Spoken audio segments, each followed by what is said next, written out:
అని దేవుడు అనుకున్నాడు కాబట్టి ఇది కొనసాగుతున్నది.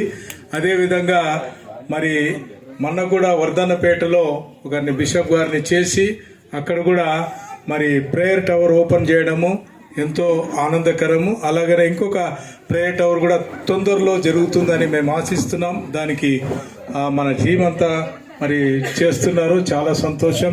మరి ఎన్నో కౌన్సిల్స్ వచ్చాయి, కానీ ఏ కౌన్సిల్ కూడా మరి దేవుని చిత్తం లేకుండా నడవదు. దేవుని చిత్తం ఉంటే కంపల్సరిగా చక్కగా నడుస్తుంది. మరి మేం చేయాల్సిన పని లేదు, కానీ దేవుడే వెనకొండి నడిపిస్తాడనేటువంటి నమ్మకం కలిగిన వ్యక్తిని కాబట్టి ఇక మా దగ్గర ఉన్నటువంటి ఎగ్జిక్యూటివ్స్ కానీ ప్రెసిడెంట్స్ కానీ టీం అంతా కూడా కష్టపడి మరి పని చేస్తున్నారు. ప్రత్యేకంగా మరి షామెల్ బిషప్ గారికి నేను ప్రత్యేకమైన వందనాలు చెల్లిస్తున్నా.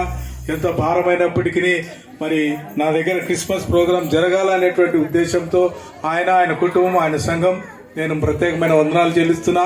ఈ విధంగా తెలుగు బిషప్ కౌన్సిల్ ఎల్లవేళలా మనకు అండగా ఉంటూ అన్ని విషయాల్లో దేవుని తోడ్పాటుతో ముందుకు సాగాలని ప్రత్యేకమైనటువంటి వందనాలు మీ టీం అంతా చెల్లిస్తూ ఈ ప్రార్థన లేకపోతే ఈ విన్నపము, ఈ గ్రీటింగ్స్ అన్ని కూడా దేవుని పేరట మీకు తెలియజేస్తున్నా. Thank you very much.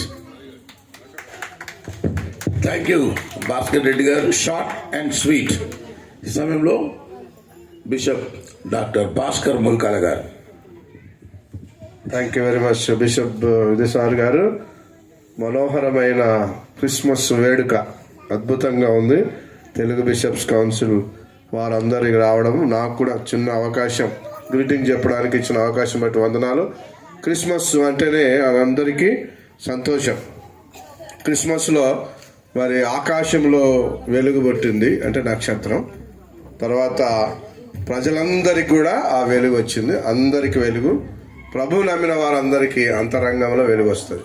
ఆకాశంలో వెలుగు, అందరికి వెలుగు, అంతరంగంలో వెలుగు. తర్వాత లూకా 1వ అధ్యాయం 76వ వచనంలో ఒక మాట ఉంటుంది. ఒక్క మాట చదివి నేను ముగిస్తాను నా గ్రీటింగ్స్. లూక్ చాప్టర్ 1, లూకా సువార్త 1వ అధ్యాయము 76వ వచనం.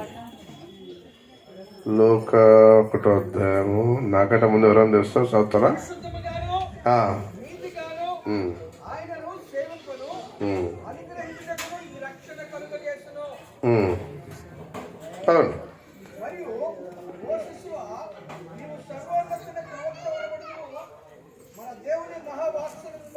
మహావాత్సల్యమును బట్టి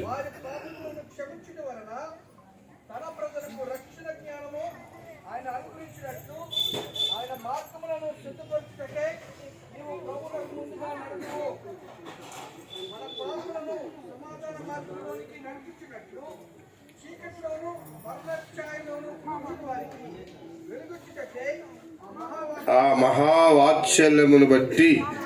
ఇక్కడ ఓ శిశువా, మీకు ప్రశ్న, ఎవరు ఆ శిశువు? ఎవరు తెలియనట్టుంది, బైబిల్ చదువుతలేరా? ఎవరు ఆ శిశువు? యేసుప్రభు. అది పప్పుల కాలేసినారు కాదు, అది యోహాను గారు. వెరీ గుడ్, వెరీ గుడ్, చక్కగా బాగా చెప్పారు. నిజమైన చక్కగా చదవాలని తెలుస్తుంది. యోహాను గారు ఇక్కడ మహాత్సల్యము.